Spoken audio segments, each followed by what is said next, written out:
Reality is just a picture in our mind.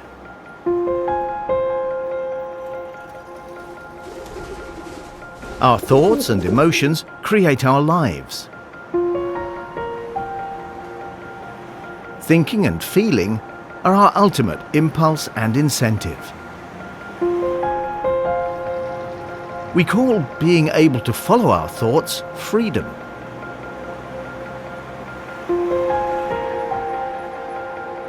We call following our emotions happiness.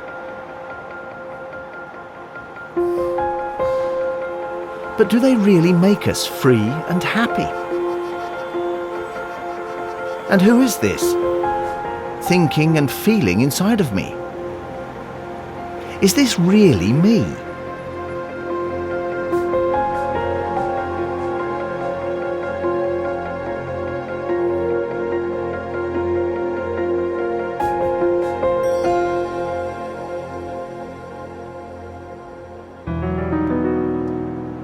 Usually, our mind dictates our life. Our thoughts analyze what to do.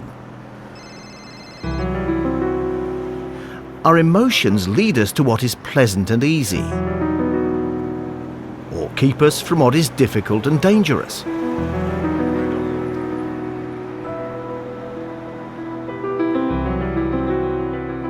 This is as practical as it is effective. But sometimes our mind gets in our way.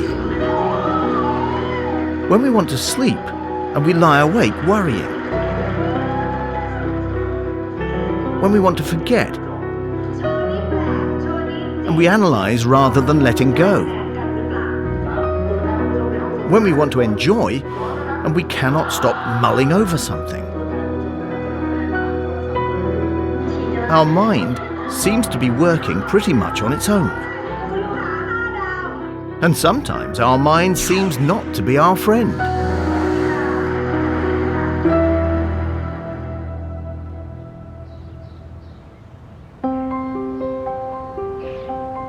In our daily life, we usually are too busy to realize this. But in meditation, we provide our mind a stage and force it to perform.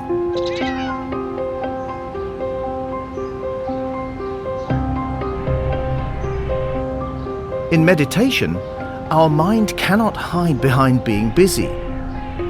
Having no distractions, we can watch its every move.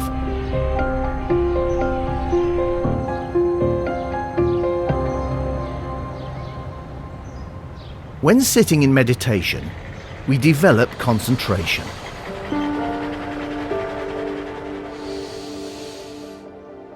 Concentration is our anchor.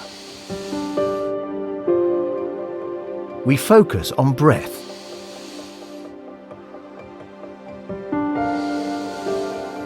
Whenever our mind gets distracted, we can bring it back to this anchor by breathing in, breathing out. The more we focus, the better we concentrate.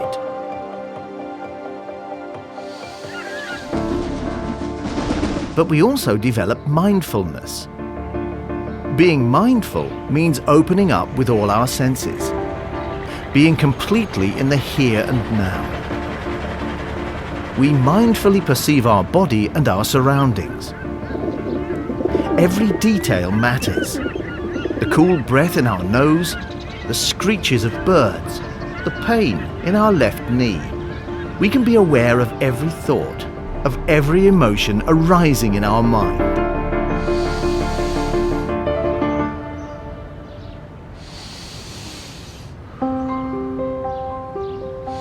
Focusing and opening up at the same time seems to be contradictory, but actually it is not.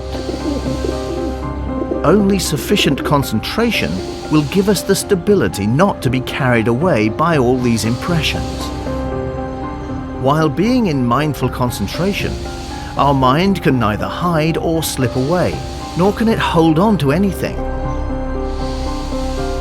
Because unlike in daily life, we do watch it, but we do not focus on it. We only focus on our anchor.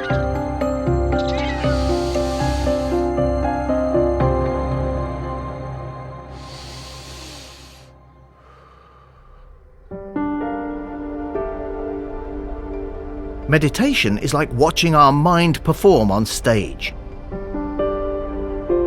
Perceptions arise and cease. Thoughts arise and cease. Emotions arise and cease. We're in the middle of everything. We are experiencing so many things clearly. Yet there's no need to get involved. We do not follow anything. We just watch, like in a theatre. We see thoughts and emotions pass. They arise and cease. Not a single one will stay. They are impermanent. This is the first insight we come to realize. Everything is in constant change. The Buddha called this impermanent. Nothing stays the same, even if we want it to.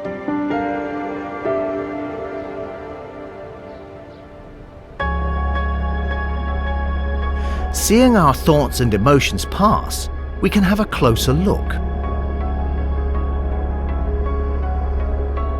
Have we seen them before? Are they memories from the past? Or plans for the future? Where do they come from? Where do they take us? Do they make us feel happy? Or do they lead into endless loops of anger and worry? Some thoughts are delighting or entertaining. Some feelings are pleasant. But whatever we see, whatever we enjoy, it is impermanent. It will not stay. This is what the Buddha called dissatisfying. In an impermanent world, whatever we enjoy, it cannot bring lasting satisfaction. We can never really settle down or hold on tight to anything, even though we would like to. Eventually, we feel dissatisfied and often suffer from this. Eventually, we have to let go, but do not want to. Because usually, our mind does not like letting go.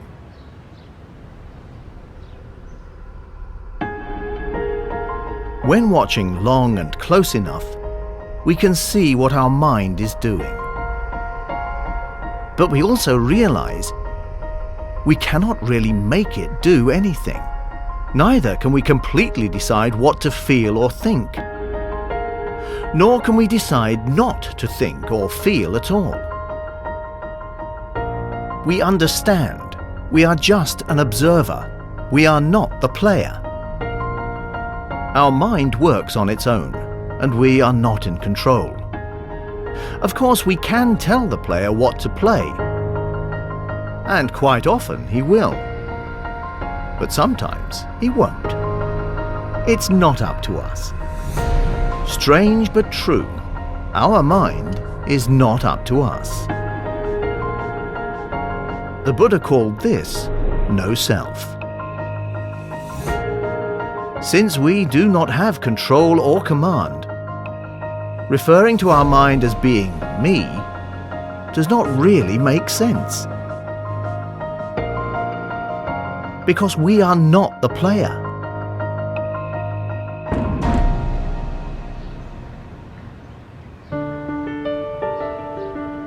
The lack of a self becomes even more evident after some more practice. Sitting in meditation will calm down the mind. The constant flow of thoughts and emotions will slow down. Finally, they will stop. The mind becomes empty. The player stops playing. Nothing is on stage anymore. When there is nothing left to observe, the observer will stop observing and soon disappear too. Then there will be no mind, no me, nothing. Just emptiness. No worries, no happiness, complete emptiness.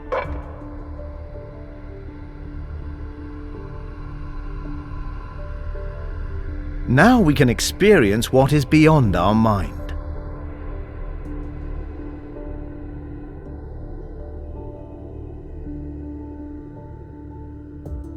This state of emptiness usually does not last long. But even if it is just a moment, some people say, in this very moment, we will discover our true self.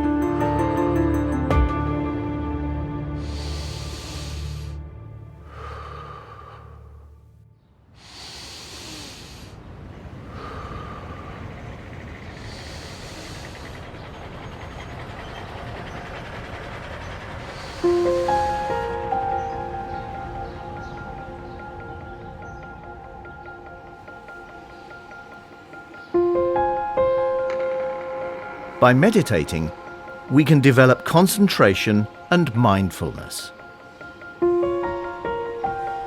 They will help us understand some of the most important teachings of the Buddha.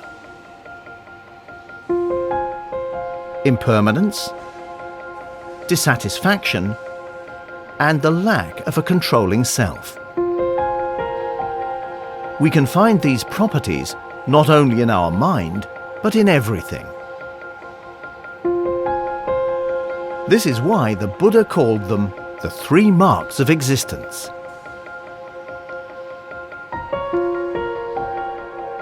Understanding these marks is essential to understanding our mind. By meditating, we can explore our mind. We can watch thoughts and emotions arise and cease, and understand what is behind them. We can learn how to better deal with our mind.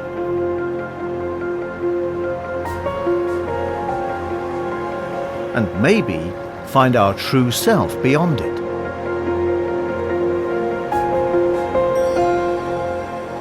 Because our true self does not need a mind.